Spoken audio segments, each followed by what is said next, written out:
grab that. Oh, did it? Okay, let's see. I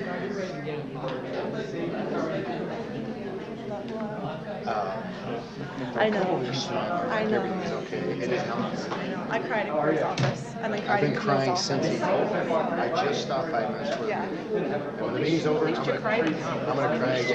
Yes. It's You're so bittersweet for sure. sad. I'm still feeling like the pain in my chest since he told me. We did. Let's go back and look at the fine print. Do you have the light feed up? Okay, just make sure it's on. But Yeah, they're on the phone. Everything's good to go. Do we need to add the slides? Did you do that already? Camille showed me the room control. oh, yeah, everything should be good. Yep. Perfect.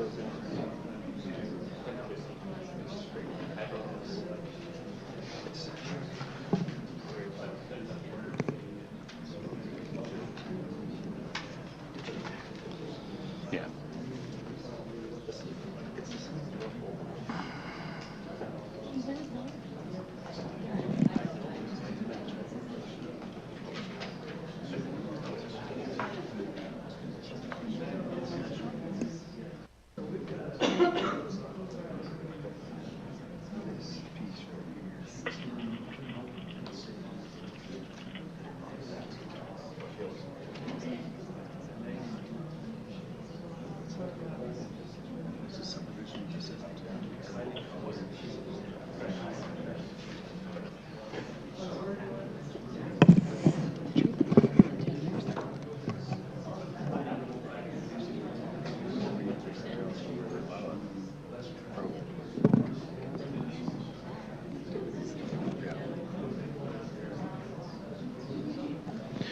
Sean, when are you ready? We're good. Ready right now?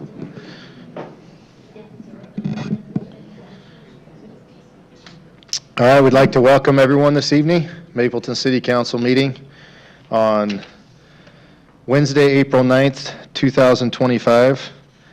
We will begin with an invocation by Councilman Garrett and led in the Pledge of Allegiance by Councilman Beck.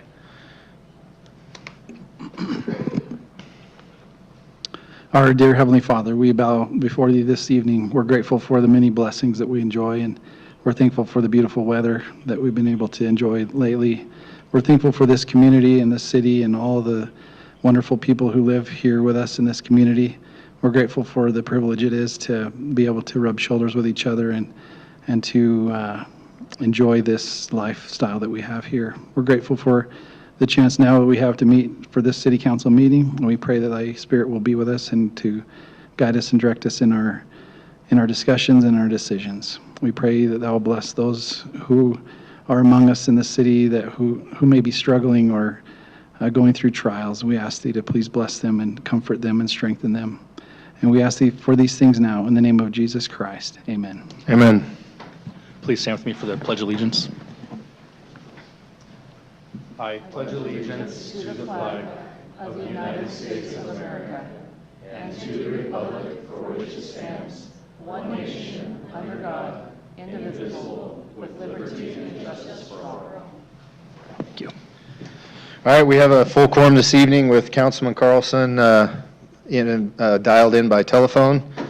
We will begin our meeting let me just first say, on our public forum sign up, I can see that individuals have signed up here. We would typically do that at the beginning of the meeting. If you signed up to speak regarding one of the items that is a public hearing, you can wait and give your comments at that time. So is there anyone that signed up on public forum that wants to speak to anything besides what's on the agenda? Sometimes we have somebody who wants to talk about a sidewalk or something. If you want to do that now, but if not, then just wait. You don't want to speak now. You want to speak to the item. Anybody else? Okay, so we'll just have you speak when it's the public hearing for that item. We're going to begin with our ceremonial. Just one moment. The Bouchards are here, and did you intend to sign up to speak? I actually didn't know we needed to sign up. Oh, you're going to have to wait. But Actually, it's not about any of the item agendas. We just want to. If you'll come back this same time next year, then you can. I have come when city councils were canceled. It's like, Oh. I got to get this straight. You poor thing. So did you guys have something you wanted to discuss then before? Okay, so let's start with our ceremonial item. We got an awesome item this evening for our Parks and Rec, who I'm telling you right now, compared to our neighboring cities, they don't stand a chance against what we got here now. That used to not be the case, and today it is. So I'm super proud of our Parks and Rec team. And Logan, do you want to come up and do it? Who's doing it? Okay, Ted, come on up.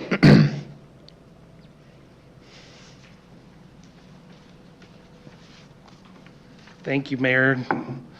My name's Kevin Schmidt. I'm the Executive Director for the Oka Recreation and Parks District, way up north. I just fought your horrendous traffic coming south. Man. We don't ever do that. We get here before that happens. Yeah, you guys are smart. And I'm the president-elect for the Utah Recreation and Parks Association. So it's my pleasure today to come and take a few minutes to present this award. But before I do that, I want you to imagine Mapleton without Parks and Recreation. No parks, no programs, no sports programs, no special events, and what that would feel like. That's what these good people do, is they create an amazing place for your community and provide an essential service. What they do is make our community stronger. They build community. They provide opportunities for volunteers and collaborate with businesses. The recognition tonight that the Utah Recreation and Parks Association has is specific to a special event that was done, the Mapleton Burn Bright. And URPA, there's 1,900 of us professionals that are part of the association. And then each year, before our conference, we have people nominate programs or individuals. And there was over 100 of those that were nominated this year. And then past presidents meet together, and the best of the best get selected. And so Mapleton was selected as one of those best of the best. I also want to do a quick shout out to Logan. He just finished serving on our board as the Young Professionals representative. And Kyle is now the new Young Professionals representative. We can't get enough of them. And then Jacqueline is going to be on the Leadership Academy. She'll be going through that program, and that's an amazing program that I'm jealous I didn't ever get to participate in because it didn't exist.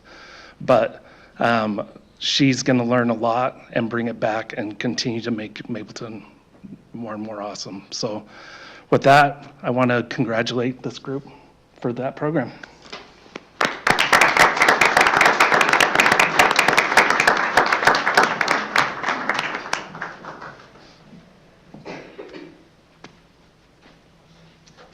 Thanks. You guys all smile right here. 1, 2, 3. Awesome. Yep, Donna's helping there. Okay, 1, 2, 3. Thanks, everyone. Way to go.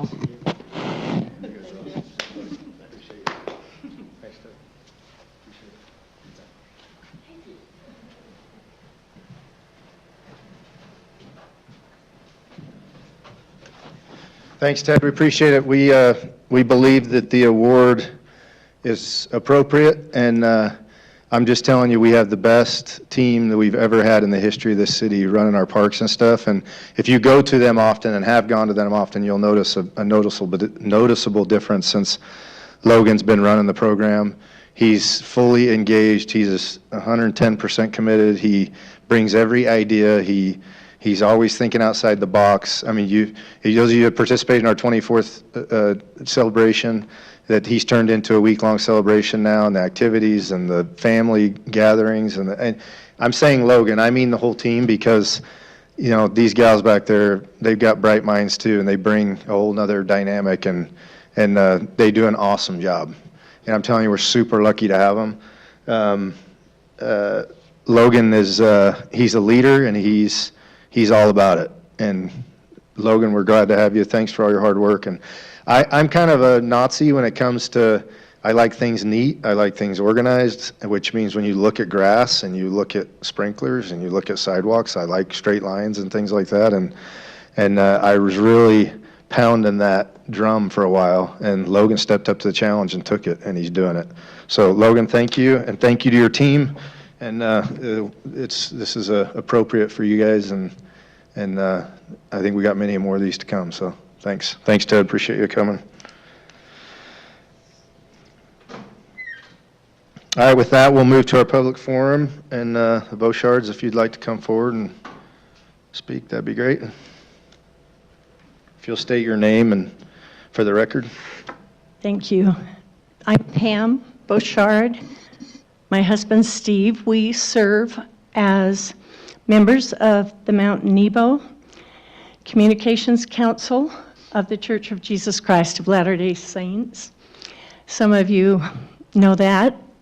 We have a particular service area, so that goes from Springville to Delta.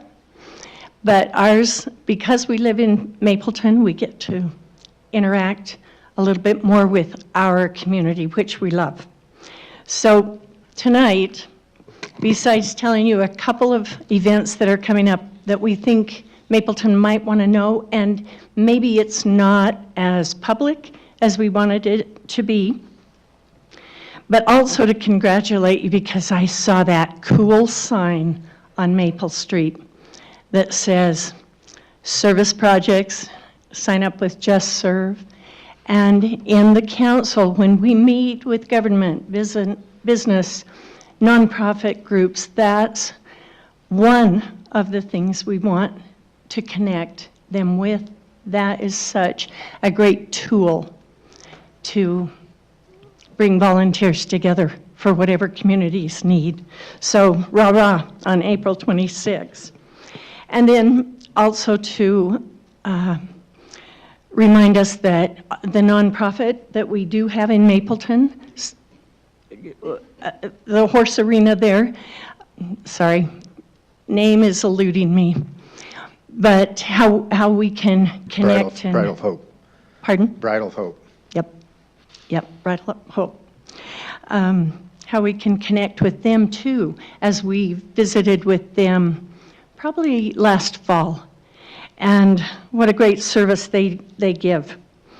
So on the 9/11 day of service, which is nationwide, of course, and each community is building and preparing and connecting with interfaith with whomever is in the community to do that. Steve and I want to assist wherever we can. And the National Day of Prayer, and maybe we'll, you could allude to that in the city newsletter. I know I read that, just to make sure I've covered whatever's going on in the month.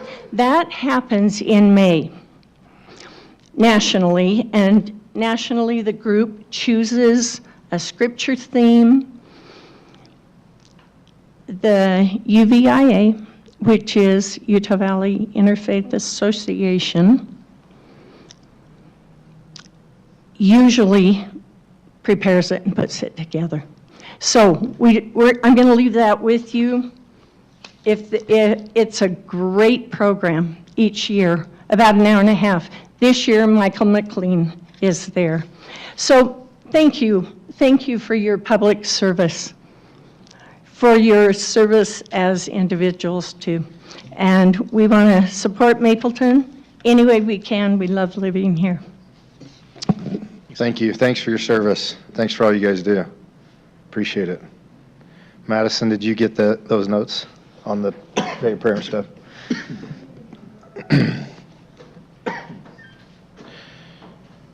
All right, that being all for our public forum, we'll look for a motion on our consent agenda items, which are 2.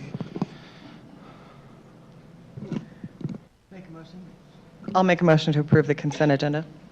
Second. We have a motion by Councilmember Egbert and a second by Councilman Beck. Carlson, yes. Egbert, yes. Beck, yes. Jones, yes. Garrett, yes. All right, we'll go to, on the public hearing items, we're going to switch items 3 and 4. We're going to go with number 4 first.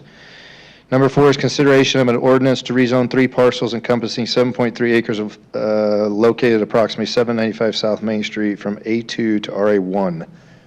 Mr. Conroy.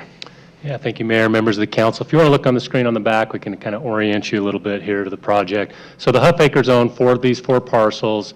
This parcel is a 1-acre parcel that is developed with a single-family dwelling. This is already zoned RA1.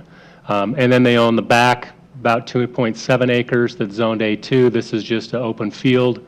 And then they own these 2 lots that are lots 7 and 8 of the Maple Farms estate subdivision and are currently zoned A2.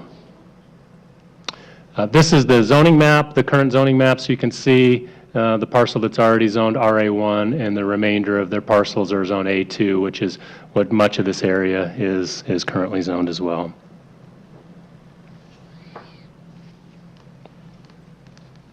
This is a little bit zoomed out image. This is the general plan map. So the general plan shows purple, which is low density residential, which equates to that 1-acre RA1 zone. And then the green is the rural residential or the A2 zone. So you can see the line comes down and encompasses these 2 parcels, the parcel on Main Street and these 2 lots in Maple Farms, and then just extends out to the west along that same boundary.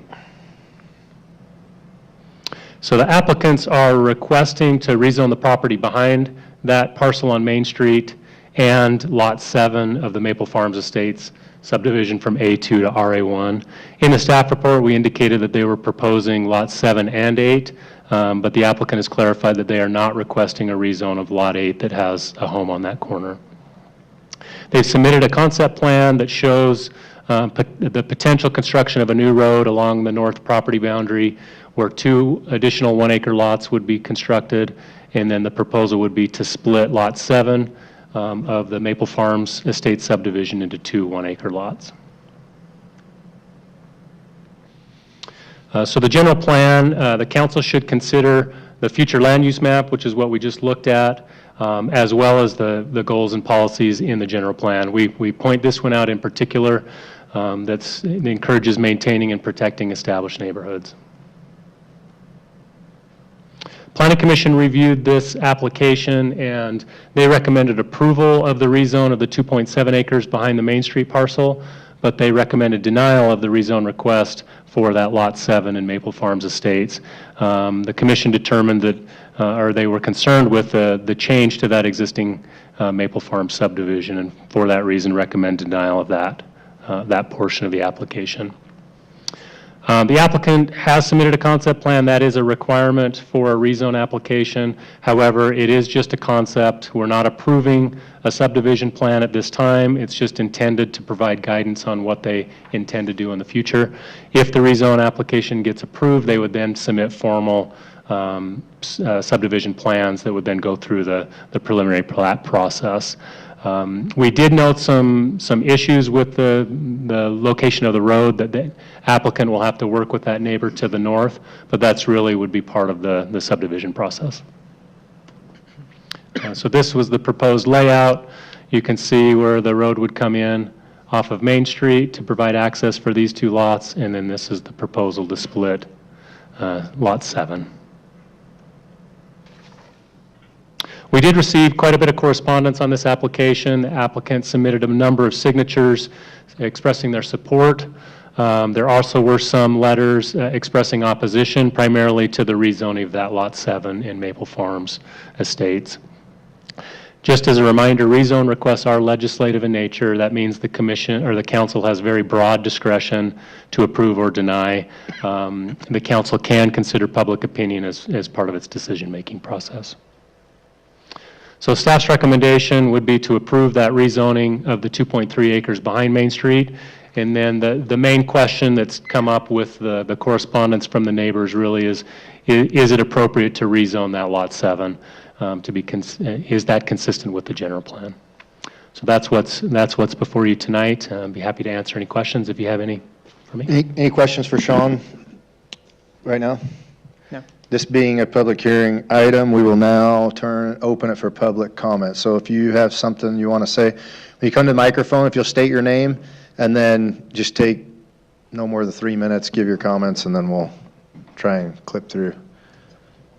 Oh, hold on. Sorry. Before we open that, does the applicant have anything they want to add to Sean's presentation, or were you pretty good with what they?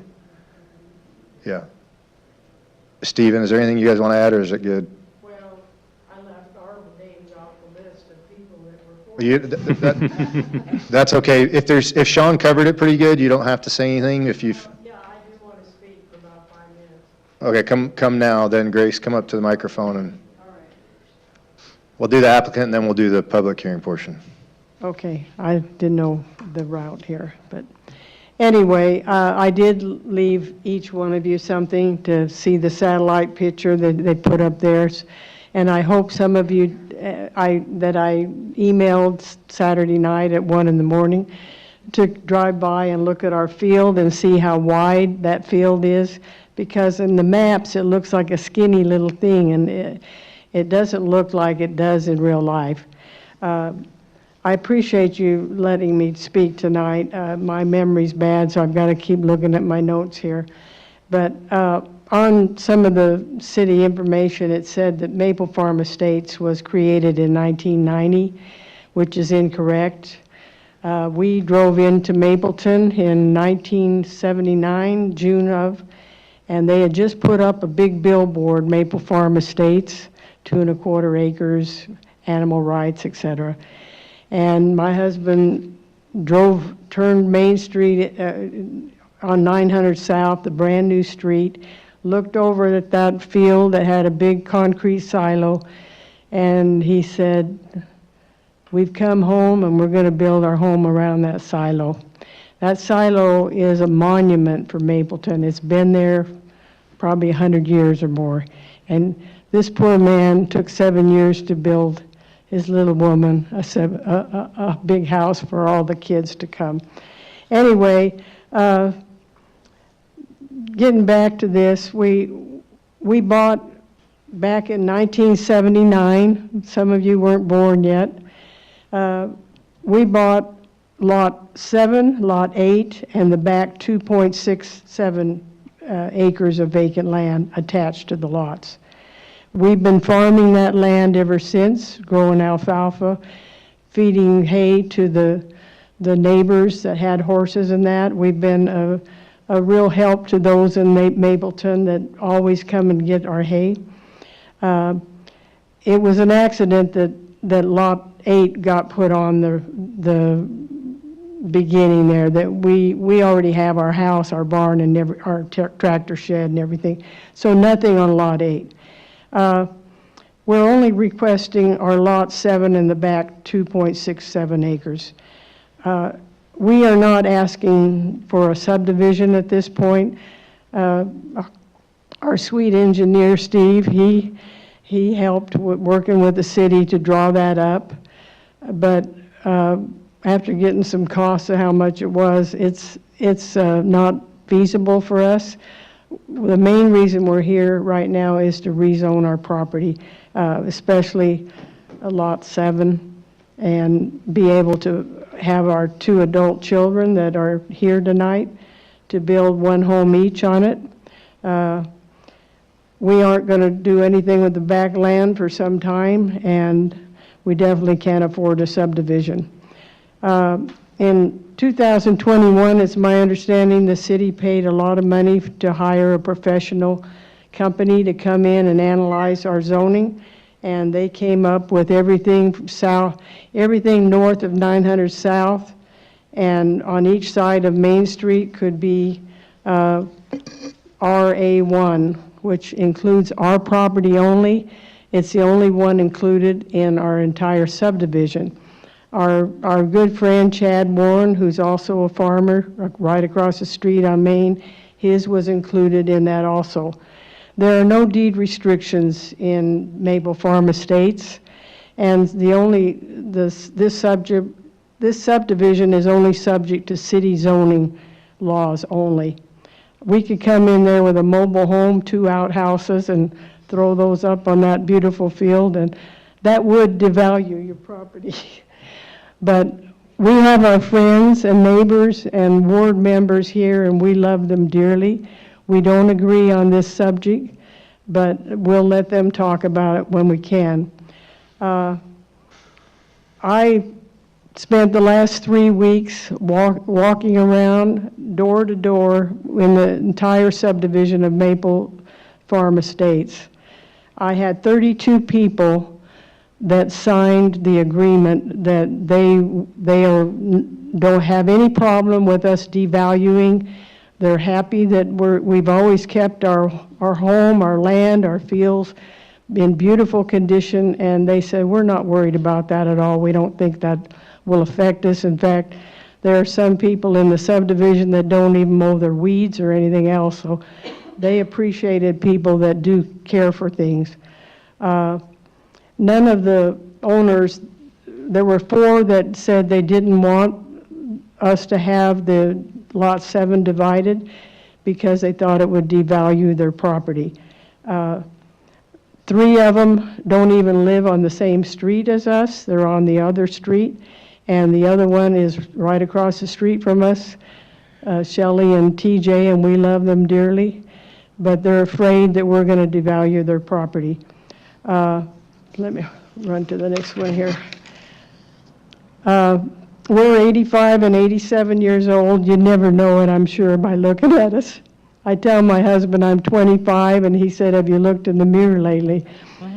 Anyway, this man, although he's 87, he's one good-looking man, and he's a hard-working man, and he's kept our green fields and our home pristine for all these years. But guys, he's getting tired. He can hardly wait to get home to his recliner and his little thumb moving that clicker. And that's why we came to the realization we're getting too old for farming. We're going to keep at it for a few more years.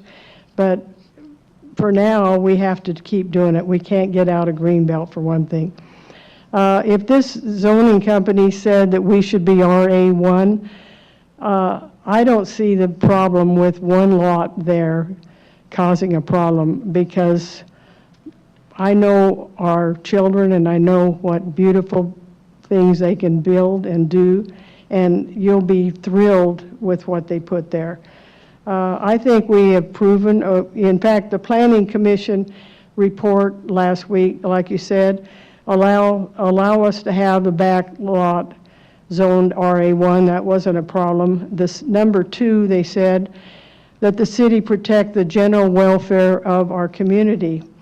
Well, right there, I think we have proven by the 32, or actually it's 34 people that voted for us being able to divide Lot 7 into 2 one-acre pieces. And their property will not be devalued. They weren't concerned in any way. And I think that building 2 beautiful homes is going to be an asset.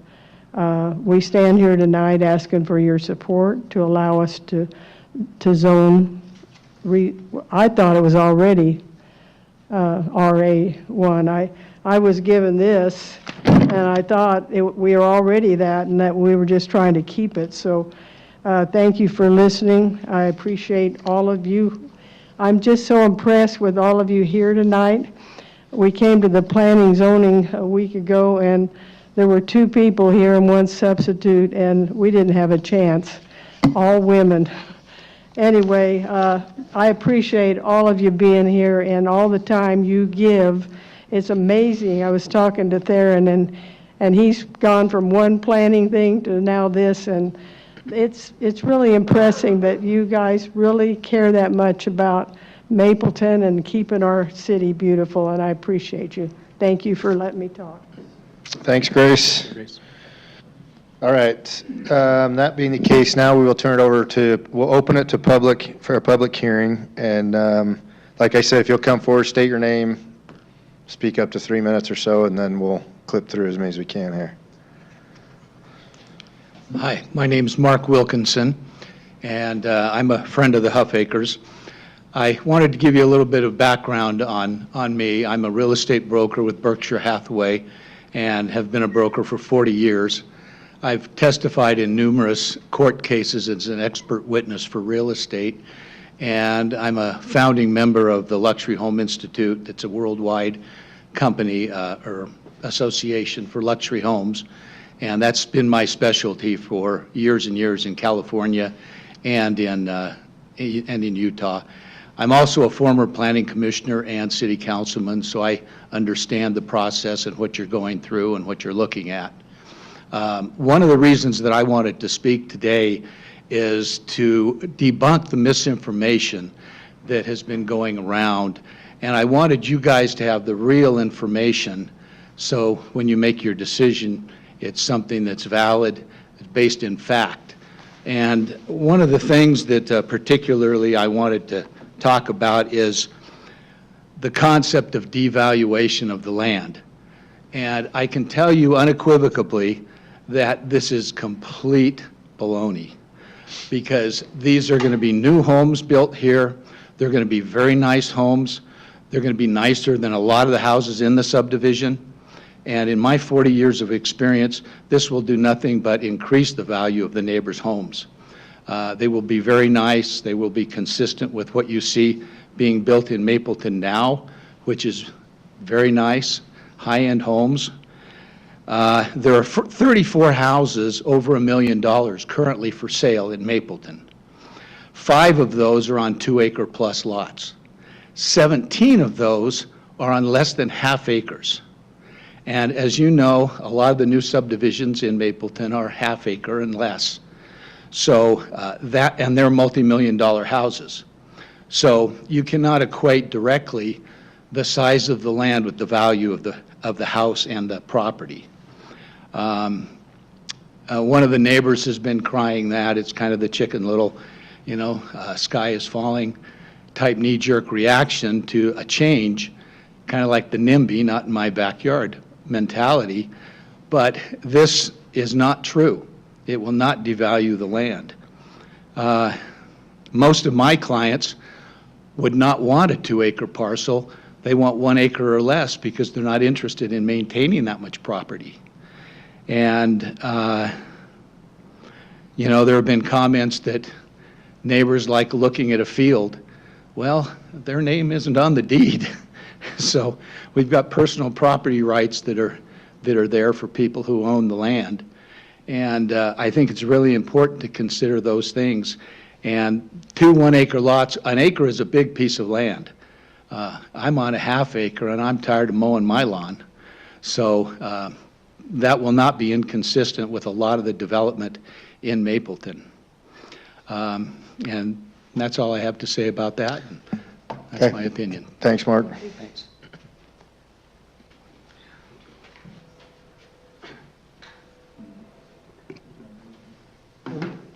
I'm Tom James. I live right across the street from Lot 7.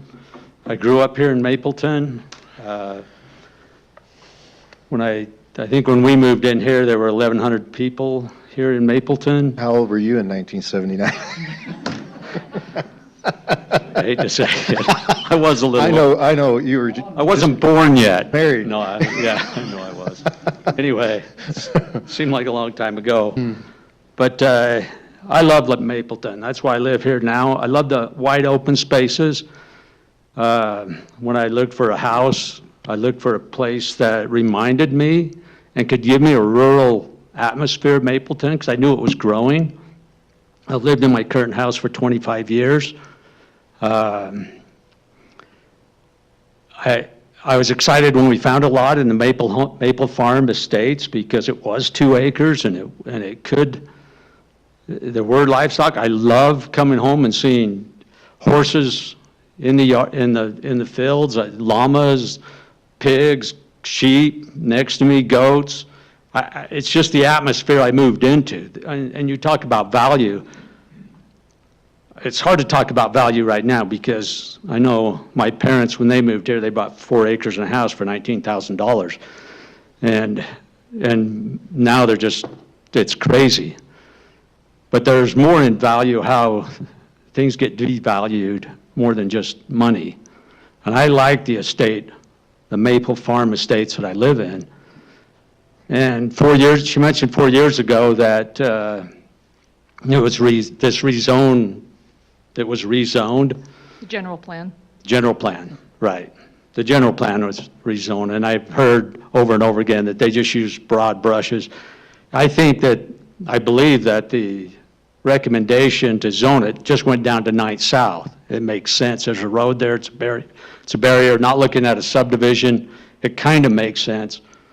But in my mind, that should have only got zoned to the back of their property and not changed the integrity of the Maple Farm subdivision, which it absolutely does. It changes it. It changes the way it is by putting 2 houses over there.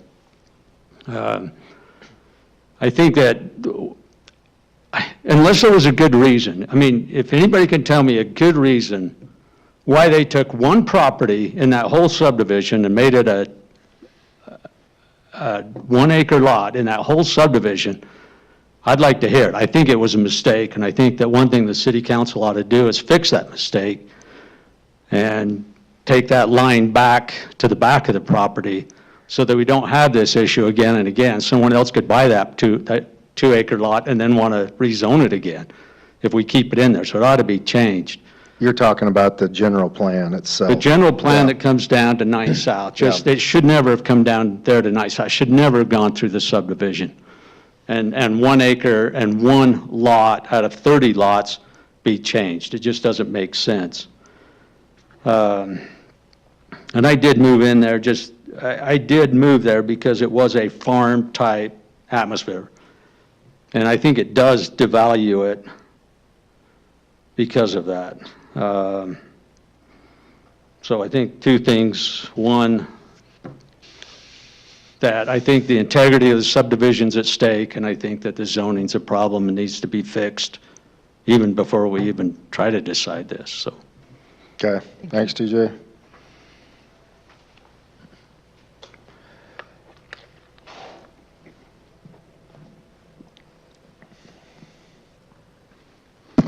Mayor, council members, Sid Bastian. I live at 366 East, 1100 South. We're in the Maple Farm Estates. We, like TJ, also came to Maple Farm Estates looking for land and looking for open space. Thinking about the Huff Acres, they do grow wonderful alfalfa hay, and and also, too, I have to say, this is about hopes and dreams. And when people come to Mapleton, whatever that hope and dream is, it is a little bit different. But as Grace mentioned, Maple Farm Estates has been established since 1979. It's been there a long time. And so people that have bought into that, such as myself and others, had the expectation that it would stay as 2 acres. Back in, I believe it was 05 or 06, we had a neighbor on 11th South that wanted to do this very thing, split their lot. They fell upon hard times. They wanted to split that lot. The council at that time required that everyone in the Maple Farm Estates sign off on that before they would act. And of course, there were a number of individuals that would not, including myself. And I think that this list that has gone around, I've talked to a number of our neighbors and they have been confused as to what that really was. and how that would affect them. So our friend from Berkshire Hathaway talked about not devaluing the property if more homes were to come in on that, an additional home. But if, I would like to speak to, if nothing else, the intrinsic value of knowing that what we bought into was, when that was platted and accepted by Mapleton City, we feel like that there now is an expectation and a loyalty to what was and what is. I think also being in agreeance with Tom James that that property to the north, that it would make sense that you could move that to an RA1 category, but to take that one lot and to put it into an RA2 just doesn't make any sense. It does create a problem with the integrity, and then also to looking to the future, what does that mean? We now have a resident that has taken a lot and split that, and what does that mean up the street and even south to where we are on our street? So it is our position that we would like to keep it as an RA2. A2. A2 subdivision, and that stays as a 2-acre or thereabouts, the 2 plus. And thank you very much. Thanks, Sid.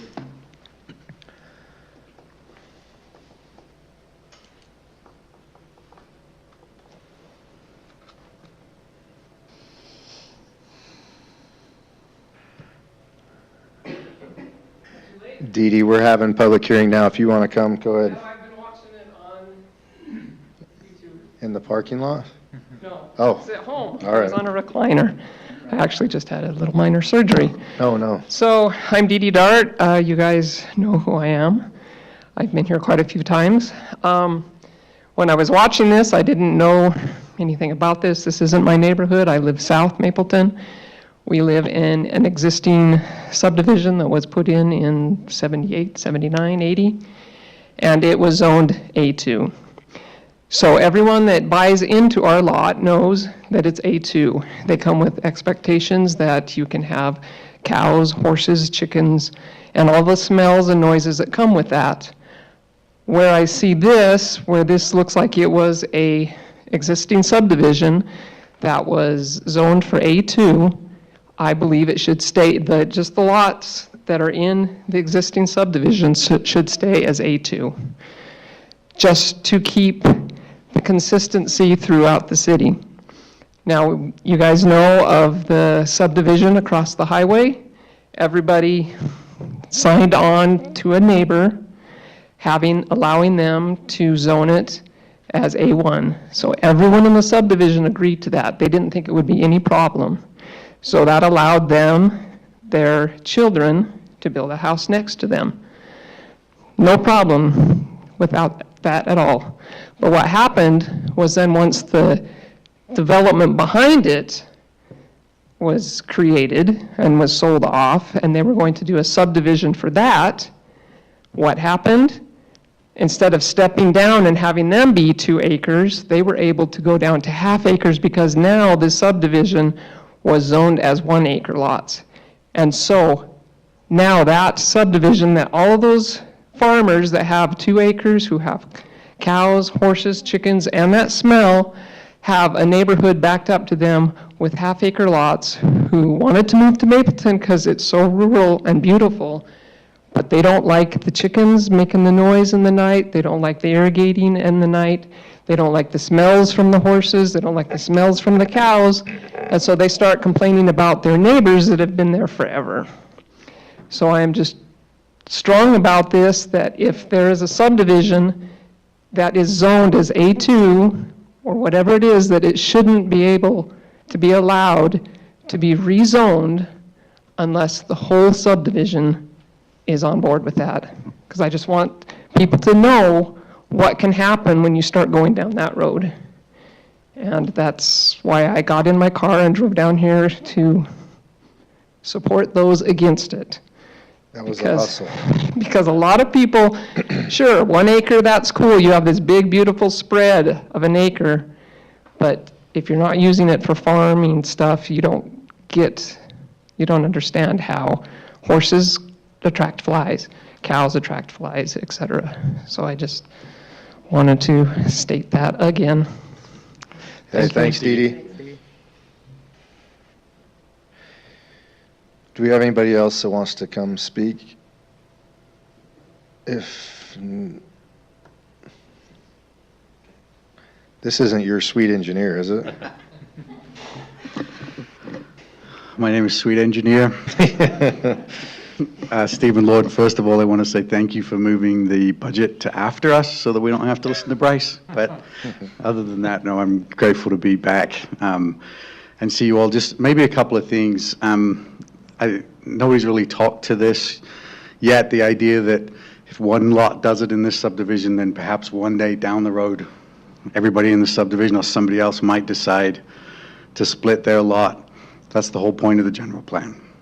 And you know that because I was here with you when we went through that process, and understanding that as things stand, unless somebody wants to make a big decision on the general plan and redo it to general plan the entire Maple Farm Estates as RA1 or future low-density residential, whatever you want it to do, the rest of this subdivision stays as it is.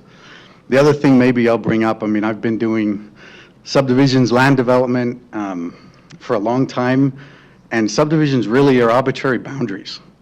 The subdivision boundary is determined by the property owner, the landowner, and what he owns, and what they're willing to, what they can purchase, and what they can subdivide and then ultimately sell. It doesn't necessarily define a neighborhood. The boundaries of a subdivision are not the boundaries of a neighborhood. I'm sure the neighborhood boundaries go beyond this subdivision. I'm sure they include the properties to the north of Main Street. I'm sure they include the properties to the northeast that are already RA1. I'm sure those are considered neighbors and friends and part of the community, just like the people that live in Maple Farms Estates. There's already neighbors and friends in that community that might not be in the subdivision whose lots are already smaller than 2 acres. They're already on 1 acre lots. And I would imagine they contribute to the neighborhood and the community just like somebody that would come and build a 1 acre home, on a 1 acre lot on the Huff Acres piece. So those are just a couple of things in my experience as I've done this that maybe we can consider when we talk about that. So thanks. Okay, thanks, Stephen. We have anybody else? Seeing that's everyone, we'll close the public hearing portion and turn it back to the council for questions. Do you have any comments regarding the comments that have been made? Or questions for Sean or questions for the applicant? I just wanted to ask Sean, would you mind just clarifying, this is just for the record in general, the comments that have been made about the RA1 should have been, shouldn't have been with the general plan? Would you just speak to that for a moment to clarify what occurred and perhaps why? Yeah, I mean, the general plan update was intended to reevaluate the general plan. The plan that was in place prior to 2020 was the basis of this plan. And in fact, most of our general plan is consistent with that old one, including this section. So that has been general planned that way since probably 2009, if not earlier. But the whole purpose of having rezone applications is so you can look at it at a more granular level, right? That's why it comes before you now.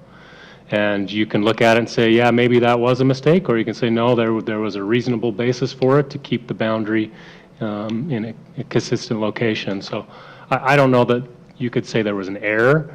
It may not have been evaluated as closely as we're evaluating it tonight, but that's why you have a rezone application, and the council has the discretion to review it. And Right. Thanks for that Make the best context. decision. Thank you. Sean, this is more from my knowledge, but with the property owner owning all these lots, and I know we're not really discussing the concept plan necessarily, but is it possible to shift property kind of up so that they wouldn't have to, the road wouldn't have to go into the neighbor to the north? Let's get on your, Like shift property around so that, they maintain the 2 acres, but then above. so so if you're looking at the concept plan, you're saying Back there. add a little bit of these lots or a little bit of property here, so the road is entirely on the neighbor's property. It certainly is possible. Typically, when you're developing and a road is going between a boundary, you're anticipating that both property owners will benefit from that road. And so the baseline standard is that whoever's going first has half plus 7. And then the other, if and when they develop, they do the rest. But is it possible to do that? Most likely. And again, I know we're not really finalizing the concept plan, just voting on the rezone. Yep, sure. Yep. And the planning commission, they were presented with the same item, but they did a split. They allowed a rezone of just this upper property, but then denied the application. Yeah, for the lower. the recommendation was to rezone this, but not the section in Maple Farms. I'll make a few comments that I've been thinking about as I've gone through this. Obviously, I know everyone in the room. They're all great people. Everybody's awesome. I love everybody in the room. I'll just give my opinion on a couple of things. I'm not voting tonight because Reed's on, but I'll share my opinion. So I appreciate Mark's comments. I do agree that in value, if you said in dollars, kind of like what Sid mentioned, if you did this 2 1-acre lots there, is it going to reduce the dollar amount you could sell the house next door or down the street? Probably not. I do. So I get that, and I agree with that. I also agree with what Sid was saying and what TJ was saying, is that there's an eccentric value there. There's a different value because you bought into the subdivision and you bought into what you bought into, and you expected, for that to be the way it is. And in Mapleton's not like everywhere else, as we all know. That's not a secret in this room.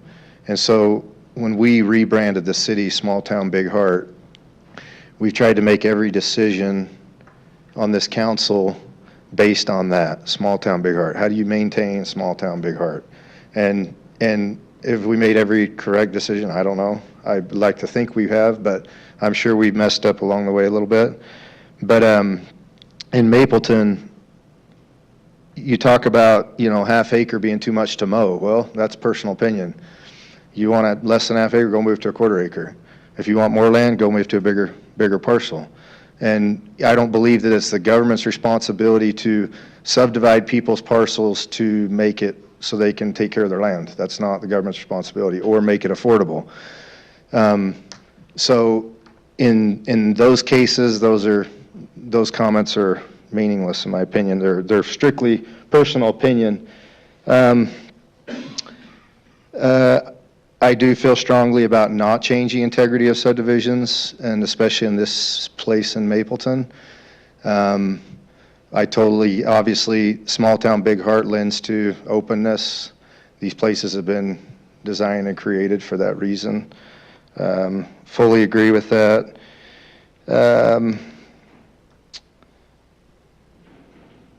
There's lots of opinions too, and I think mainly what we've discussed tonight is, you could say is a lot of it is personal opinion. In Houston, Texas, we do construction and development there, and they don't have zoning in Houston because they think it's an encroachment on your property rights. So if you want to build a commercial building next to somebody's house, you can. And so they think it's silly that we create zones here, in Utah and outside of Houston. But in the jurisdiction of Houston, they don't. And so, you have to figure out what's encroaching on people's property rights and what's not, and how you protect the neighborhoods around you and the neighboring properties' property rights. This is a hard one because, I want to live on a bigger parcel than a half acre. I want to take care of a 4-acre field or 3-acre field and maybe put some animals there, and that's what I want to do, and I want to live in a place where that's created and I can maintain that. So if I didn't want to do that, then I need to pack my stuff. I need to move somewhere where, it's appropriate, if it's 1/4 acre or half acre or 1 acre, whatever it is. So, I see both sides. There again, I'll say one more time, is someone going to drive through the subdivision and see that there's 2 1-acre lots? And they're probably not. There's probably not, out of 100 people, you probably couldn't get them to recognize it. So from a property value and dollar standpoint, I don't think that it matters. I think that the bigger thing you got to do is, we talk a lot in this city, probably one of the biggest things, and ever since Jim was on council for 8 years, is the biggest thing we deal with is rezone. It's the most controversial thing we have in this city. And if we were Spanish Fork, it wouldn't be controversial because, we all know why. Or Springville, because they're not trying to maintain this rural.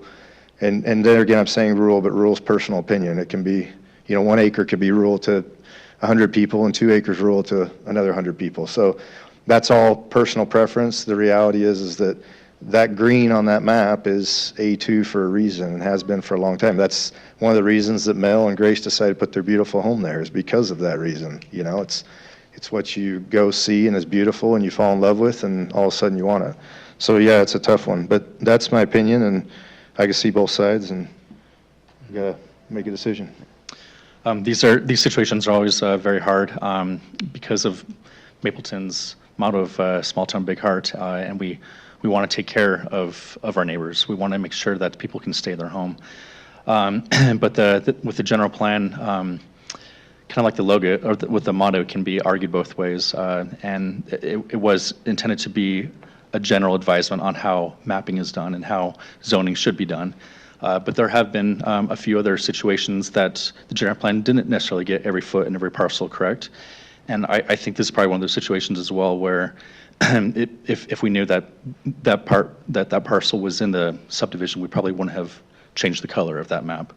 Tom James mentioned in his email to us that he's not in favor of spot zoning, and I don't know if that's a term he made up or if it's pretty common, but I don't necessarily agree with spot zoning either. It hasn't been done in Mapleton, and I'd rather not set that precedent to allow it. So I'm not supportive of rezoning as it's written, but I am generally in support of rezoning the back lots to allow for 1 acre lots there. This is always one of those situations where we're prone to pontificate, so I'm going to hop on that bandwagon. Because it's hard, and as I've talked to people, and the feelings are the same, is it's easy to actually argue both sides of this, for all the reasons everyone has already shared, frankly, and we talk about $30 million investments and have nobody in the audience, and yet we talk about 2 acres and people show up, and so it's fascinating how this works, but it's because of the characteristics of Maple. It's because we love the Huff Acres as part of the community that we would even consider something like this. And I've been trying to figure out how you can create 2 wins on this, and there's not. There's just really not.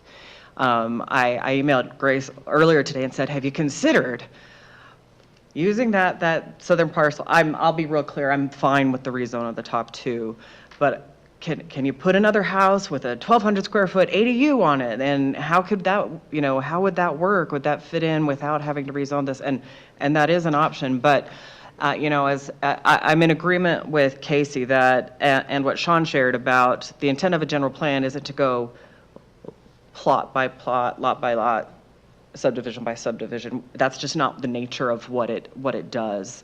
And so there is opportunity for correction to make these more correct, yet still guiding principles. And in this case, where there is a platted subdivision that has existed for a very long time, and with consideration for the land use guiding principles, and personally, I cannot guarantee the future. As much as I would love to say the Huff Acres will have these parcels, their family will come in, they'll be beautiful plots, they'll be taken care of, I can't guarantee that. I don't know for those existing neighbors if a developer will come in and pick up these 2 lots, have such a sweet deal. I really can't do that, and it's not my job to speculate on that. I, as a city council member, cannot guarantee who will come in if I split that either. And so I have to consider the current situation and the guiding principles we have. And I've pulled up the land use guiding principles that actually guided the development of the most recent general plan. And 3 of them All three are actually applicable to this scenario. Number one, guiding principle to preserve and enhance Mapleton's rural atmosphere and agricultural history through careful planning and preservation of open space. Two, continue to focus on large lot, single-family residential uses to help preserve Mapleton's rural character. Three, ensure that land uses are compatible or have adequate buffers. So it's my perspective that those northern would be appropriate rezone. I'm not supportive of the bottom. I am hopeful there is a solution for the family that would include a house and ADU. But in this situation, I can't support a rezone in that neighborhood.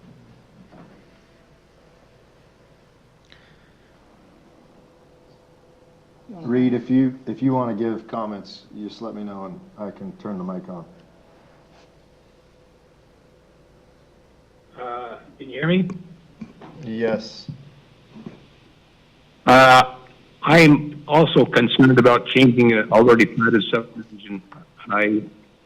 It's a very difficult situation to make these decisions, and I pretty much agree with what Jessica just said.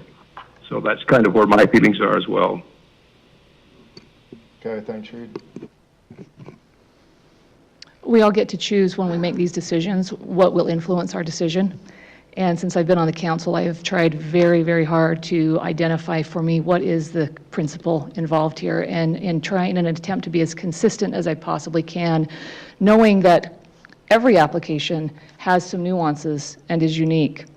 Some of the things that are shared tonight, and I do agree that certainly a valid argument on either side of the issue. I do agree with Mr. Wilkinson's comments regarding value. I've got nearly 20 years in the real estate industry, and I would concur with everything he shared regarding value. If that's a concern, I think that can be an opportunity to just get some more information on that for future reference. I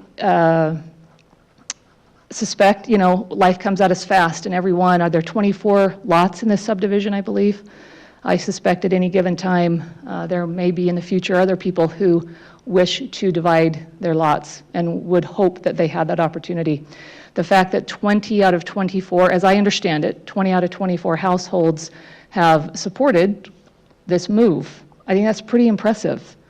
And I think that's fantastic. That being said, when I think what is the guiding principle that influences my decision, very candidly, I want to say, yeah, let's do it. Let's approve it. The fact that there is an existing subdivision. Last year, Dee Dee mentioned there was a lot in her subdivision, and that was a hard one for the neighborhood. There was a lot that was to be an application to subdivide that. It was not in a subdivision. So there's some things here that I'm trying to be consistent on. So while I want to support this, and there's a very compelling reason why, I have to ask myself, that subdivision is a hard one for me to overcome. I would simply invite or encourage, if there's an opportunity with those additional 4 residents, to have some additional conversations. I don't know if there is an opportunity there, but there may be some time in the future where others wish to take advantage of the land that they have and subdivide that. So that might be something for future conversations. So I'm very sympathetic to both arguments, and that's my feeling. Leslie, are you okay with the top 2 lots? Oh, yes, I am totally supportive of that. Yep, that's an easy one for me. Okay, I won't say much because a lot has been said, and I'll just say I agree with most everybody's opinions on this. It's been said already. I agree with the valuation of a property is not necessarily diminished because it's subdivided. I've seen that myself in many, many applications.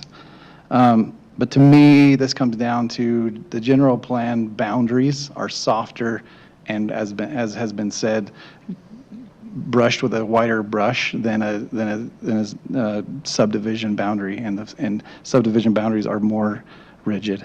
I also put a lot more weight on the land use guidelines in cases like this, and I have in all of my voting record in the past. So I feel the same way. I just don't support that south 2 acre lot being subdivided or zone changed. But I do support those top 2. That's fine. In fact, I would go so far as to say I would support and potentially even move towards a general plan amendment to amend that bottom corner to be raised up to that property line. So, yeah. So is that a motion? Are you making a motion? Not at this time. All right, is anybody ready to make a motion? Oh, you mean for this one? I thought you meant a motion to amend the general plan. No, not the general plan. We'll take care of that after. Yeah, I'll make a motion to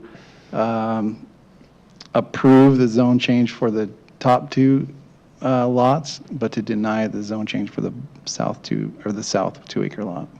That's So, my proposed. to be a little more specific for the record, that's lot 7 and 8 on the south. And number 8 is the one on the east, right? On the west. Number 7's on the east. Right, Sean? Yeah, 7's the open field. Correct. So you're supporting, So, are you yeah. supporting the zone change with the exception of lot 7 and 8? Exactly. That's your motion? Yes. Second. We have a motion by Councilman Garrett and a second by Councilman Beck. Egbert, yes. Beck, yes. Oh, he is on this one, huh? Jones, yes. Garrett, yes. Reed. Carlson, yes. Okay, we have a motion and a pass by all 5 council members. So one thing I will say before everyone takes off, because I'm sure you don't want to be bored with the next item, is I appreciate after doing this for 7.5 years, I've seen people come to the pulpit and not act professional and not be amicable and recognize what we're dealing with here. And a lot of it has to do, obviously, it's personal and it's your home that you've created and that's what it's dealing with. And it's directly, it can feel like a direct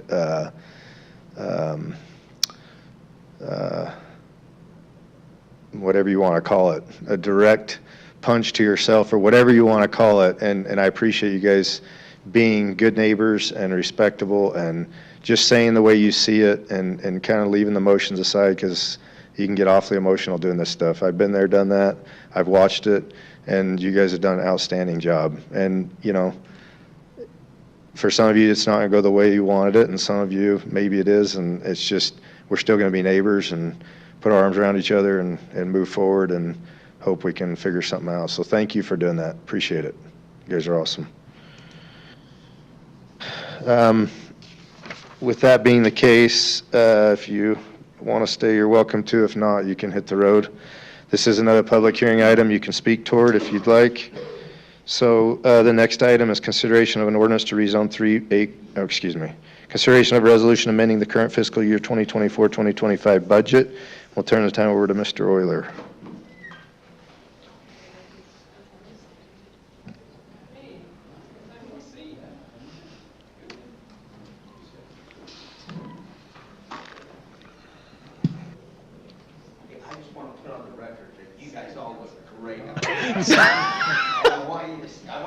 It's not just because Reed's not here. Thanks, You Jim. come say it at the microphone, so it is on Yeah, the record. Put your name for the record. You're going to say it that at we're the cute. microphone. Jim Lundberg for the record. And Reed, just because you're not here, these guys look great up here. Keep going, And, Mayor. and I want you to stay up here as long as you can, so keep up the good work. Thanks, Jim. Thanks, Jim. Thanks, see you, Jim. All right, thank you, Mayor. So just wanted to look at the general fund overview of the budget amendments. So the second amendment is the changes that we're proposing to make in the general fund. And looking at some individual items within that. With these proposed amendments, we would decrease the projected surplus to $226,816 would be the new surplus on the budget. Some items within that are. We were at 241. Yeah, so we were at 241 and we're now decreasing Another by 20,000. 162. Okay. Excuse me. Yes, yes. I'll touch on that. Okay. 241 was what I sent you guys. The last bullet point item will explain what happened there. Okay. The majority of that's coming from a street light installs that are some projects our streets department's going to work on. The majority of those will be, all of those will be paid for by previously paid developer payments. We're just now following through with those commitments to install those street lights. Another item is that we created the RAP tax fund, so it's a new special revenue fund within the budget. We're expecting somewhere around $25,000 of revenues to be collected through our sales tax in the RAP fund. And then Sorry, Bryce, can you talk to the time frame of that? Like 25,000, you think? from April to this- June. April, June, okay. Yep. So we're collecting, that's kind of a rough guess to make, but we're estimating that that's roughly what we'll make. I mostly just wanted to get something on the budget, as we will collect something in that time frame. This 25,000 is really shot in the dark. If you looked at that, you'll notice there were no expenses. We're not proposing any expenditures on the RAP tax fund. Just wanted to get those line items in place and get the revenue line item in place. We'll have some expenditures in this following fiscal year that will be brought in the fiscal year 26 budget. In the capital projects fund, there's police vehicles and 2 lawnmowers and trailer that we have purchased. The police vehicles were approved in a previous council meeting. Excuse me, I'm saying that plural. It was one singular vehicle was approved in a previous council meeting. We're just getting that up into the budget at this time. And then our Parks Department requested that they sell a mower and purchase 2 more useful mowers for what they're using them for. Budget Committee approved that with the contingent of selling the mower, and that was done, and we're now able to move forward with that purchase, or have moved forward with that purchase. Bryce just mentioned how much we sold that. I believe it was $60,000 is what we sold that for. It was a newer mower. It just was not ideal use for what we had. And then, as Mayor pointed out, after I had sent the budget, we wanted to add a $15,000 project that will connect North Park to the PI. So the estimate that we have on that is about a $15,000 spend to connect North Park from Culinary to PI. So that was added after sending that budget out to you guys. Just a quick question on that. Will that coincide with the construction at your guys' building?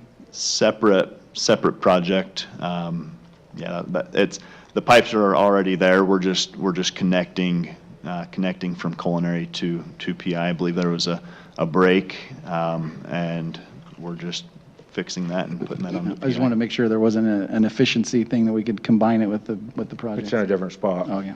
Yeah. It'll be, just like Dallas said, it's off from our portion of that parcel, so it'll be separate. No big deal. Can we just clarify what kind of mowers these are? They're really specialized, it sounds like, but. So the mower we originally had was probably more specialized. The 2 mowers we bought are just 2 zero-turn mowers. Pretty wide use for them, just a little more useful to the Parks Department for what they're doing. It's one you need for your 2-acre lot. You can mow it in 4 swaths. Can we run? Casey, I can vouch, being involved in all of the grounds equipment for BYU, this is pretty legitimate, so. Okay. Okay, in our enterprise funds, again, these are not all of the changes that are being made. There's just some that I thought would be good to point out. We're decreasing the water transfer to the PI fund. as we've connected more users to the PI system, we are collecting more revenues in the PI system that are towards the use of watering. So we're decreasing the use of culinary and wanted to account for that in this transfer. And then you noticed the $1 million decrease to the public workshop. The work on that will be done next year. We've left $500,000 towards that project. That's mostly for design and early stage work on that project. I just wanted to true that up a little bit more to what will actually happen this year. And then we increased the sewer payment to Spanish Fork. That is a direct receipt from Harmony Ridge for the homes that are being built there, and then also per our contract, we're able to collect that this year and then make that payment to Spanish Fork this year as well. Were there any questions from the council? Bryce, maybe explain real quick why we're bringing this kind of a quarterly type budget and what that'll look like in. Yeah, so historically, we bring 2 budget amendments throughout the year. This year, it was useful to make the amendments a little more frequently. A lot of governments do quarterly amendments, and this is something that we kind of want to look at moving towards. Get us and helps us be a little bit more compliant throughout the year as far as state budgeting goes, but it's also a good opportunity to break these amendments up, have easier conversations throughout the year instead of 2 big conversations. So yeah, moving forward, we'll kind of look at that and have a discussion with you guys and with staff and see if that's preferred throughout the year. So in that May and June timeframe of this year, we'll come in for the year end to close this fiscal year, but.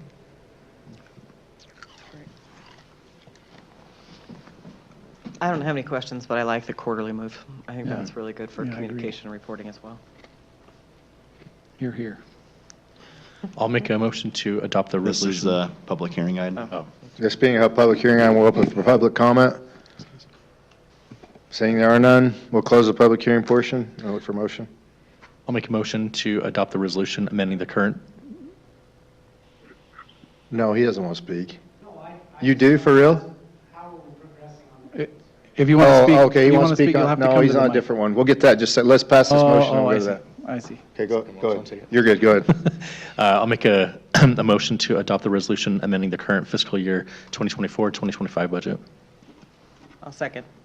I have a motion by Councilman Beck, second by Councilmember Egbert. Beck, yes. You're good, go ahead. Jones, yes. Garrett, yes. Carlson, yes. Egbert, yes. Great, that concludes all of our items. Tom, what Tom's here for, he's helping us with the Maple Street Improvement Plan. Rob, do you want to give us a quick little update, kind of where we are with, and what the near future, the month of April holds for us? Yeah.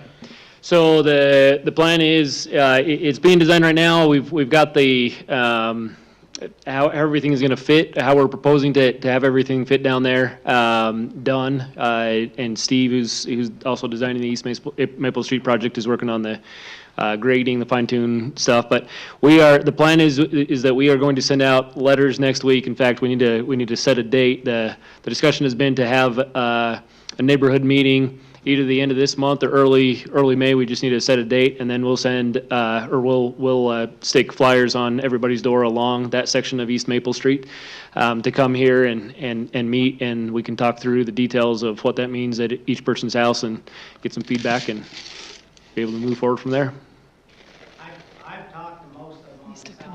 Tom, come up here so we can get a record. Rob, will you have the meeting date set now, or didn't we set that date? We had talked about doing it at the end of April. Yeah, we just put kind of a tentative end of April. but we Yeah, so haven't I just said need to get anything. with you two and just make sure The date works. a date that works for you guys. And Yeah, okay, I'll make perfect. myself available. So. Okay. What was the I'm question? Tom Bankhead, for those of you who may not know me, but anyway, I've talked to most of the people. I worked on this a year ago or a year and a half ago, fair amount, and have talked to most of the people on the south side of the street and have gotten them pretty much, with the exception of one or two, to agree to, give us the right of way to do whatever it is we've got to do.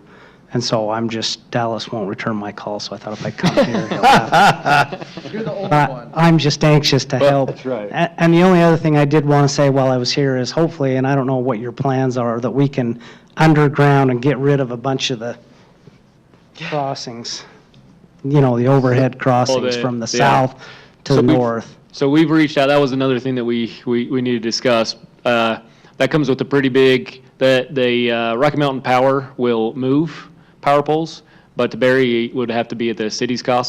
That's part of what our franchise agreement is. Well, It comes I'd with- love to know what that is and it'd would be a be- shame to redo the road and not Did they get tell- rid of the. The rough estimate is $1 million to bury the lines. To bury all of them? That's it? Total That whole total street? increase. To bury it from Maple but is that- Maple Street to the 1200 East. Typically at Rocky Mountain, well, from a developer standpoint, you got to put all the conduit in and then they come pull all the wire. Did you get that granular with them or not? Would we have to lay all the conduit in the construction or will they provide it? Or do we know? No, Because it's a city job. Yeah, they would tell us what we need to bury for them. We would bury the conduit, they come and pull for it, but we got to pay for everything. And their rough estimate, without getting into, that it was just a kind of Details. was But kind with of the million- broad guess is yeah. $1 million. Is that $1 million the estimate from Rocky Mountain and then we put the conduit in separate from that? So just so I understand, you're saying it's $1 million to just get rid of the crossings that go from the south side of the road to feed the people on the north? No. No, we're talking All about the way along burying the street. burying all the lines. I mean, I don't care myself, I'd love to have them buried, but I wouldn't care so much if we leave the power lines on the south. What I'd like to get rid of is A, the lines on the north, To which go- I think going are across prone, the street. and B, the 70 crossings that go from the south side to feed the few people that are right on That are the 12 north side of the road. 12 feet in the air. Yeah, it just looks like, certain days in the winter, it looks like. So the way Calcutta. the way that Steven's out there, he's designed it, and the way that he's designed it has on the south side, the poles go in. Planter strip. Yeah. Hang on, the planter, we decide on the south side, right? Yeah. Not on the north side, yeah. So the planter's on the south, and the poles would be in the planter, which are outside the curb, Yep. but prior I to the think that's sidewalk. fine. And if there's no crossings. Yeah, if we Because can if get it rid of adds the $1 million to the project, I mean, we've budgeted to do the project, and we have a lot of people discounting work and providing extra work that we're not paying for as it is to get it done. I mean, it'd be a stretch to find another $1 million bucks probably to bury the power lines. So that's something that we just have to consider. Right, but it's nice to know that number because that's a big deal. No, it's I think the huge. value in putting them underground is huge. No, the values, it'd be beautiful, I mean, it'd be wonderful. Oh. I think 10 years down the road, everybody'd be like, that was a dumb council, why didn't they bury the power If you want lines? to, At least put the conduit in and have it ready. 'cause if we're you want to already tearing- beautify the city, get rid of the power lines, go to St. George. That's one of the amazing things. There's no overhead power lines, other than the main transmission lines. That's But right. For my money, I mean, obviously, that's a lot of money. I'd like to see it get widened. I think it'd be a lot safer for all these school kids. But at a minimum, I would hope we'd try and bury the lines that feed power just to those houses on the north side of the road. 100%, those have to go underground. So that was But my, I guess if you donate 3/4 of the cost to bury them, then we'll just do it. yeah, I mean, if I have to, I may have to. There we go, you heard it, it's on the record. But I just am anxious to go to town Get on going. getting those right-of-way If agreements there's signed for any you. way to bury them all and make this work, Oh. I would love to. Be unbelievable. entertain that. Rob, but what we decided is they're gonna go stake, Yeah. what we decided on the south side, they're gonna put a wood stake in the ground. So when we go knock these doors, or when our team of people goes and knocks the doors, they can go out there and walk out to homeowners, you see this stake? This is the back of curb. This is where the curb's gonna sit. What did we decide the ultimate width of the road would be? Because at some points, it was 39, and before, when we talked we with Steve, finalized We're doing 36. It's That's- 36. That meets our current. 36. Back to back, Of- 36. So, well, yeah, that's sorry, about, no. basically about what it Asphalt. was. That's the asphalt. Yeah, Asphalt, back so to it back is of curb to back of curb is 40. 40. Back to Yeah, back. that's about, and so most of them are expecting that. Yeah. Yeah, okay, so, but what they're gonna do is put the wood stake in the ground, so when you knock the door and you show them the plan, You walk out there and say, this is where it's going to be. Yeah, There's no all I need- question. We talked All I with need Steve is the easement agreement. about doing, I'll make it yeah, happen. doing one to the back of curb, because that's where the right-of-way, if they needed to. Yeah, if we yeah, needed just right-of-way back from of them. curb. And then also to the back of sidewalk, just so that they know, so that they're not Or I surprised can as to where paint that out for them, whatever, I mean, No, that's, we don't. we'll mark something You for 'em. maybe could, but the other Yeah. people knocking doors aren't capable of that. We need them to walk out and see a stake that's surveyed. Yep. And that's what they're doing prior to the meeting. So then we're going to bring everybody in, explain to them, put the maps on the wall, show them, and then say, does anybody have a question? There's a stake in your yard, shows back a curb. all right, well, that's my piece. Okay. Thank you. Thank you. Thanks for your help. Appreciate it. All right, let's go to administrative reports. Let's start with Logan. You want to start?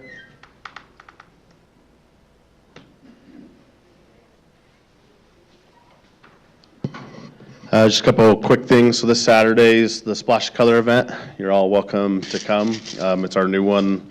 It'll be Easter themed, but then also lots of color and dye and fun things. So 10 to noon at City Park. Hey, what are the odds that I'm going to get color on me? I got to go to work after. 100%. Really? Well, I mean, it depends on You're a if you want. city council member. They're looking for you. Do you remember the stage event that happened last Oh, year? yeah, that's a good point. Drive by I mean, with your there's- I'll wear my plastic suit then. There's a possibility you could get away without it, but I mean. Don't plan on I it? would, yeah. Don't Okay. get out of the car. Drive by with your windows rolled up. And it'll be in the, kind of in the back portion of the park instead of the front portion, so, Back by the baseball yes. diamond that far? Okay. Yep. And then spring sports is in full swing. So excited again, just like I mentioned before, all the new growth that's coming in. It's fun to see all those new families participating and being part of it. We've got Arbor Day that's coming up on Friday, April 25th. And then coming into May, we'll have our opening day parade and the Chalk the Walk's opening day parade will be on May 10th. And then Chalk the Walk will be on May 12th. So just a couple community things to be aware of. And then we did get applications for our parks, our full-time parks job. Tage finished last week. We'll do interviews for that next week and then hopefully get somebody hired before it gets too busy into the summer. So, and then work on the shop is progressing along. Couple of weather delays, just Mother Nature, we don't know. But so far, staying pretty consistent with what we thought schedule-wise. And then City Park, the design there is moving right along. We should have about a 60% design either this week or next week. And then we're tracking for after Pioneer Days to hopefully start getting some of the infrastructure updated and going. So, and then Pioneer Days is coming. If you haven't seen on social media or on the website, everything is now updated onto there. So we're trying to encourage as many people to do the pre-sale as possible. It's obviously discounted, but then hopefully they can do it now and then, so families know and expect what's coming that week. So a lot of good, fun things planned. So if you have any questions on things, just feel free to reach out. So, I haven't looked, but the dates are specific, right, on the website? Yes. I know families are planning their summer vacations, want to Yep. plan around that. Okay. Yep, July 12th through the 19th. Okay. Or the, Remind me, who's the committee chair for the Pioneer Day Committee? so Kendall and Jamie Ehat are our current committee chairs. Clark and trying to blank Katie Wiscombe are our incoming chairs, and then Jake and Jessica Lake are our outgoing. Great. So, and they're all doing awesome. Obviously it's always a new thing each year with committee members and learning what to do, but super grateful for them and their willingness to serve and find new ways to continue to make a great celebration even better. So, Excellent. Thanks, Logan. You do realize when we buy hundreds of $1,000s worth of lawnmowers, our expectations go up. Just saying. Okay, Chief? Mayor, you can mow them all you want, but when a tarp's put down on them 3 days in advance to save a spot, that lawn's dying. A couple just quick things. This Saturday for us, shout out to Lori. She's overseeing our licensing and rabies clinic where people can bring their dogs down, get them vaccinated and chipped and registered pretty cheap. So that's this Saturday at the fire station. So you'll see a line of dogs out the front of there Saturday morning. I'm going to retract what I told you about a month ago with the Youth Academy combining with Springville. I put a little more thought into that. I think I want to keep that in-house, so that'll be just ours again this year. So I've reversed my position on that, and we'll start that in early June. And then the last thing is, and Jessica may add to this, is our Community Preparedness Committee is going to do a push, or has been doing a push, to get people registered on the Citizens Alert System. The wards and the schools, we've pushed some stuff out through in Madison on social media. That alert will, or that test will go out next Thursday morning at 10 o'clock. That's the shakeout day. So what we're looking for is to see how much response we get from that to let people, for people to let us know that they're getting the messages. So that'll go out next Thursday morning. Am I missing anything on that? So that's gonna be the advertisement, is that when that alert comes, that we reply back? Yeah, we had a committee meeting last night, and it was brought up in, if we can change the wording, and I got sidetracked with the situation today, so I didn't get to look at it today, but we're hoping our Everbridge system can be changed. Instead of saying respond one or press one that you got this, that it could be reworded to invite somebody to respond a little bit better. So that's what we're hoping for. Okay. So, good. Thanks, Chief. Did you miss anything? Okay, thanks, guys. Madison?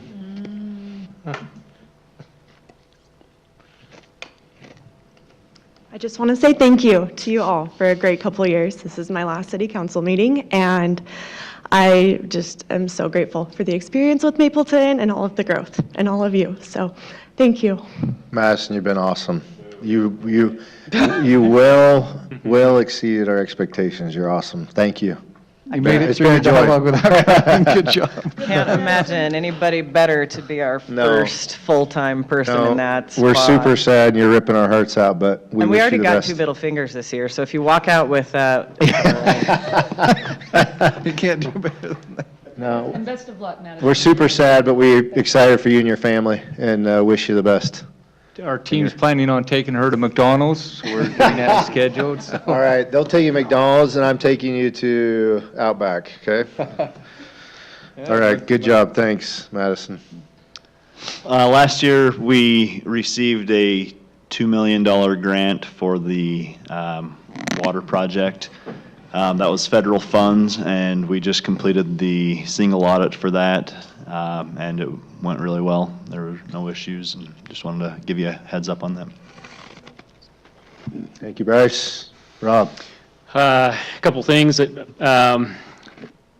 this year, we're going to be doing a lot of roadway projects, both in terms of maintenance and in terms of, construction projects. So we just finished up the 300 West design. We'll be getting that out to bid within the next couple of weeks, so that'll be constructed this summer. The intersection there of 800 West and Main Street, we should get that out within the next few weeks for construction also. And in terms of pavement maintenance, one thing that just came up within the last couple of days that I wanted to run by y'all is, so I had set, in the presentation that I did, we had our estimate for what we're doing for mill and overlay, for our microsurface, for our HA5 and all that, and I had left myself about an estimated about $400,000 to do kind of different fix-ups that we knew that we needed to do, especially before the microseal, but for some of the other stuff to make it specifically for the microseal on East 1600 North and on Slant Road. There are sections of it that are pretty bumpy, and so after going through replacement and doing a leveling course, kind of going back and forth as to what we thought would be best, and bringing in guys who have more experience with the microseal and with the leveling course from Spanish Fork and getting their feedback. We've decided on doing a leveling course on both of those, and we have gotten some bids back, and it's going to be about $100,000. And just from the timing of it, we need to get started sooner than later, but we're not scheduled to have a city council until the 1st of May. And so I wanted to get your kind of general feedback. Are you okay with us moving forward with getting somebody on board so that we can make sure that that's done before there and then have that come and ratified? We'll be going with the low bid. So we've asked bids from 3 different contractors. We've gotten 2 back. So it's going to be, like I said, it's going to be about $100,000. We'll see what the third bid comes back as. But just want to get feedback on if you're okay with us moving forward and having that ratified at the May council meeting. And this is out of your budget for this fiscal year? Yeah, so that's included in that. I've got a million and a half total for road rehab. I don't know if I'll be able to spend that before July 1st anyway, so, yeah.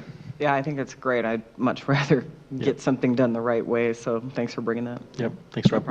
Okay, yep, and we'll be starting in as early as all of our contractors are kind of getting their stuff together, but could be as early as May, and we'll probably have those roadway construction projects going on at least through to October of things that'll be paved this year, and then we'll kind of see how fast we can move forward with East Maple. We've got a lot of property owners, but I mean, we could have roadway projects going on from now and, Yeah, I know you know this, Opportunity. but I just, if we can highly prioritize any of those roads where the parade route is. Yeah, I was just And gonna say anything next to Yeah. Higher Allen, obviously you know that, but get those done right away early so we can take advantage of them in 24th. Yeah, so we've written it into all of our contracts that if there's anything that affects the parade route, it's can't be done. Yeah. We got to have it done either before or done after, depending on how we can get it fit in, but nothing that's going to affect it. Great. Does that include the 300 West one? Because that's not necessarily the parade route, but there's a lot of traffic during that 5K run and the parade itself on this side. of the city So we're about to put that out to bid. I'll include that. I'll include that in there also, that they need to be aware that needs to be, there can't be any closures or there can't be anything that's affecting that. So it's going to be ongoing.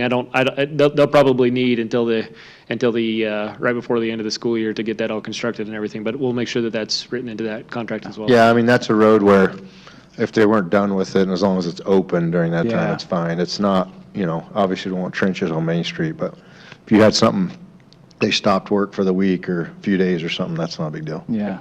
Okay. Okay. Do we have any updates on the Anderton North Light or the transition of control on the Here, UDOT? Conroy. Yeah, there's been one parcel that has been a holdout on the right-of-way, not intentionally. They've committed, we've actually got the money to their title company.